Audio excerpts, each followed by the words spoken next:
As the seasons begin to change, it is the perfect time to take a tour of the various cemeteries in Jacksonville. And we're going to start with my favorite one.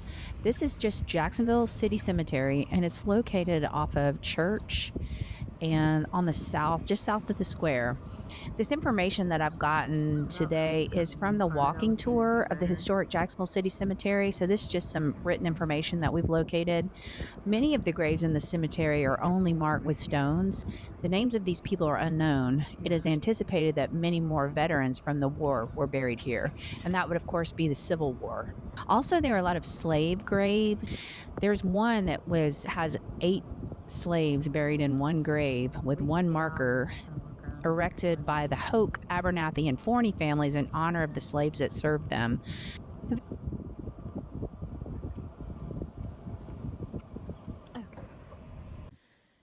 Today we are here at the Jacksonville City Cemetery, and this is just a place that for some reason I've always loved, and I love to come out and drive around. It's very peaceful and quiet.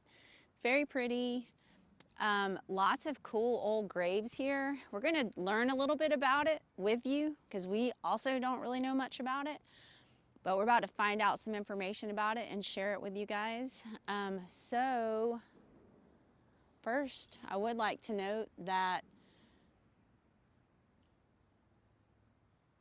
people have a lot of fear around a cemetery, and there's just no reason. They are a beautiful, peaceful place.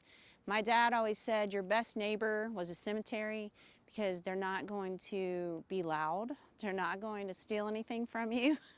And they're definitely not going to steal your wife, so you're safe there. I think my favorite name in the entire cemetery is Septima Sexta Middleton Rutledge Forney. I mean, with a name like that, I can only imagine what she got into before she died on March 1920th. She was the wife of John H. Forney and the great-granddaughter of Edward Rutledge and Arthur Middleton, who were signers of the Declaration of Independence. I knew it. With a name like that, she had to have done something fun. Poorly made, possibly, too. But it does look old. Looks like Pruitt's. Lots of Pruitt's. We should have brought Katie. It's Katie. William Henry Forney, a man of public service and personal sacrifice. Older brother of John Horace Forney, William was born in Lincolnton, North Carolina, and accompanied his parents to Jacksonville in 1835. He completed his formal education at the University of Alabama in 1844 and served in the Mexican War as a lieutenant. He was admitted to the state bar after his return to Jacksonville and elected to the state legislature in 1859. He served as a captain of the Pope Walker Guards, a company of Calhoun County men serving in John Forney's 10th Alabama. He quickly earned a reputation as a fearless and efficient leader. And there's more, but I won't read all that.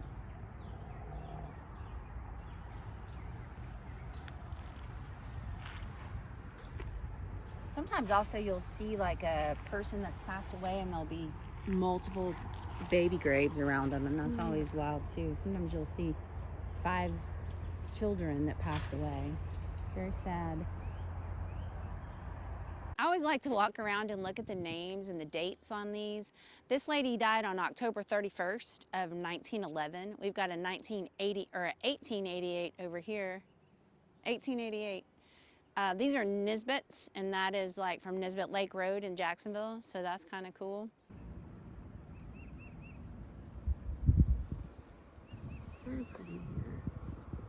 All right, so this grave right here is actually special to me.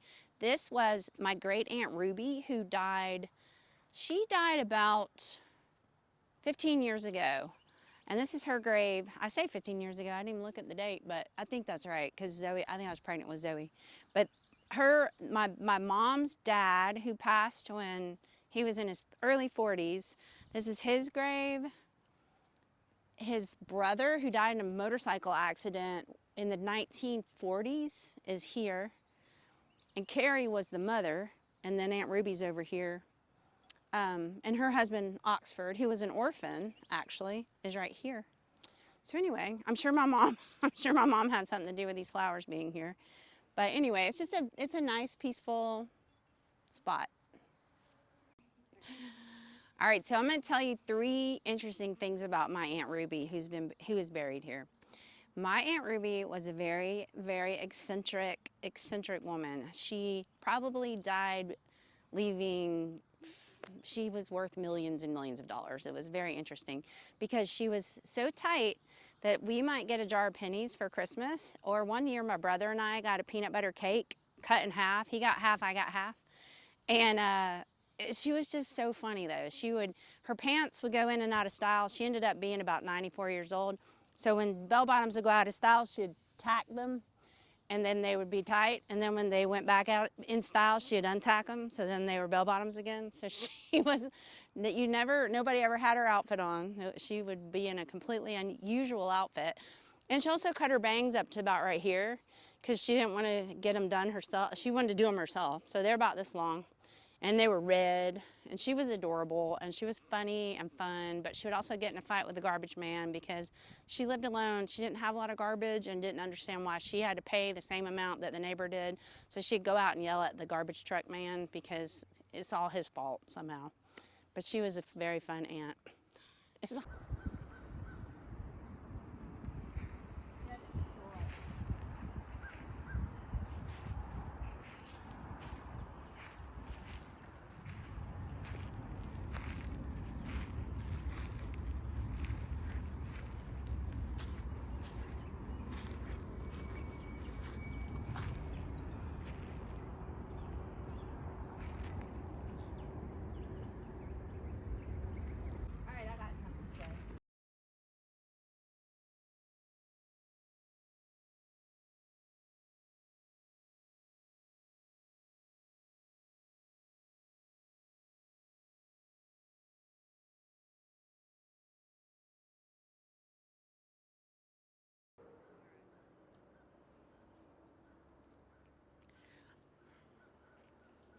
I don't have anything to say.